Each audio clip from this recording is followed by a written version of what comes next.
Hello दोस्तों, मैं सोनू निषाद आप सभी के लिए लेके आया हूँ यूपी पॉलिटेक्निक इंस्टेक एग्जाम में पूछे जाने वाले कुछ महत्वपूर्ण प्रश्नों को। तो चलिए हम लोग चलते हैं अपने पहले प्रश्न पे। जैसा कि हम लोग पहले प्रश्न में पूछ रहा है कि कौन सी वस्तु द्रव्य नहीं होती है।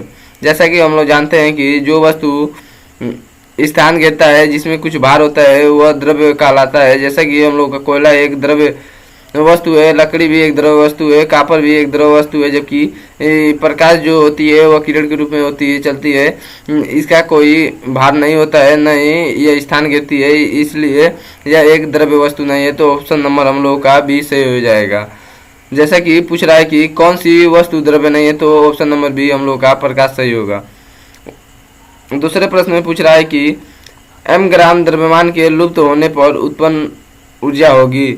m ग्राम द्रव्यमान के लुप्त होने पर उत्पन्न ऊष्मा होगी। जैसा कि हम लोग को मालूम है कि आइंस्टीन के नियमानुसार हम लोग जानते हैं कि आइंस्टीन के नियमानुसार E बराबर mc² होता है। तो हम लोग का ऑप्शन नंबर बी में दिया है कि E बराबर mc², जो सही है। जैसा कि हम लोग से पूछा है कि m ग्राम द्रव्यमान के लुप्त होने पर उत्पन्न ऊर्जा होगी, E बराबर mc²। चलते हैं हम लोग अपने अगले प्रश्न में। प्रकृति में जल किस अवस्था में मिलता है। प्रकृति में जल किस अवस्था में मिलता है। प्रकृति में जल ठोस, द्रव और गैस अवस्था तीनों अवस्थाओं में प्राप्त होता है। प्रकृति में जल तीनों अवस्थाओं में पाया जाता है। चलते हैं हम लोग अपने चौथे प्रश्न में। चौथे प्रश्न में पूछ रहा है कि ठोस अवस्था में अणुओं की गतिज ऊर्जा होती है। जैसा कि हम लोग को मालूम है कि ठोस अवस्था में गतिज ऊर्जा सबसे कम होती है, इसके बाद द्रव में होती है और सबसे अधिक गैसों में होती है। तो ठोसों में सबसे कम होती है, उसके बाद द्रव में होती है और उसके बाद गैस में होती है। जैसा कि ठोस अवस्था में अणुओं की गतिज ऊर्जा होती है, ठोस अवस्था में अणुओं की गतिज ऊर्जा द्रव से कम होती है।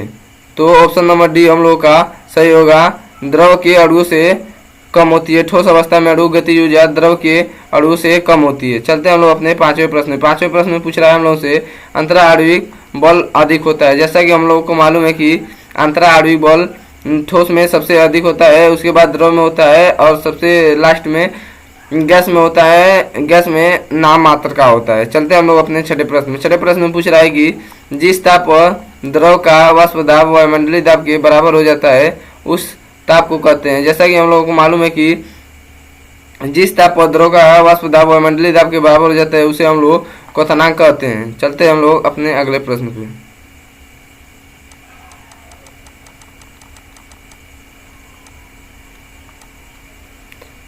हम लोग के सातवें प्रश्न पूछा रहा है कि किसी पदार्थ का ताप बढ़ाने पर उसके अणुओं की गतिज ऊर्जा में होगी। जैसा कि हम लोग जानते हैं कि किसी पदार्थ का यदि हम लोग ताप बढ़ा दे तो उसके अणुओं की गतिज ऊर्जा में वृद्धि हो जाती है। ऑप्शन नंबर हम लोग का ये सही हो जाएगा। जिन वस्तुओं का आयतन तो निश्चित होता है परंतु उनका आकार नहीं निश्चित होता है, उन्हें हम लोग द्रव वस्तुएं कहलाते हैं। यहाँ पे परिभाषा से प्रश्न पूछे जा रहे हैं।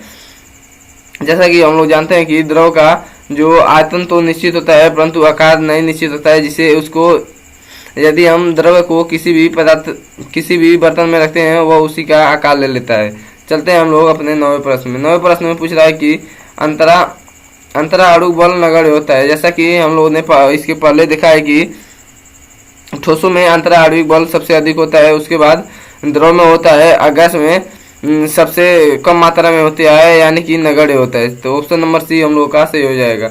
10वें प्रश्न में हम पूछ रहा है कि निम्न पदार्थ ऊर्ध्वपातज पदार्थ है।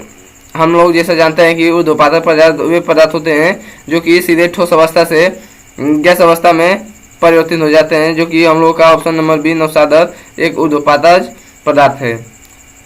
प्रेशर कुकर में खाना जल्दी पक जाता है। जैसा कि हम लोगों को मालूम है प्रेशर कुकर में खाना जल्दी इसलिए पक जाता है क्योंकि जल का क्वथनांक बढ़ जाता है। ऑप्शन नंबर ए हम लोग का सही हो जाएगा। चलते हैं हम लोग अपने अगले प्रश्न पे।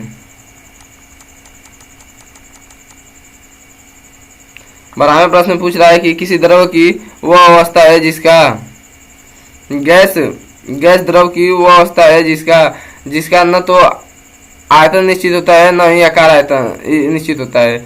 आयतन तथा आकार दोनों अनिश्चित होते हैं। तो ऑप्शन नंबर डी हम लोग का सही होता है। चलते हैं हम लोग अपने अगले प्रश्न पे। यदि यह वीडियो अच्छी लगी हो तो इस वीडियो को लाइक सब्सक्राइब जरूर करें।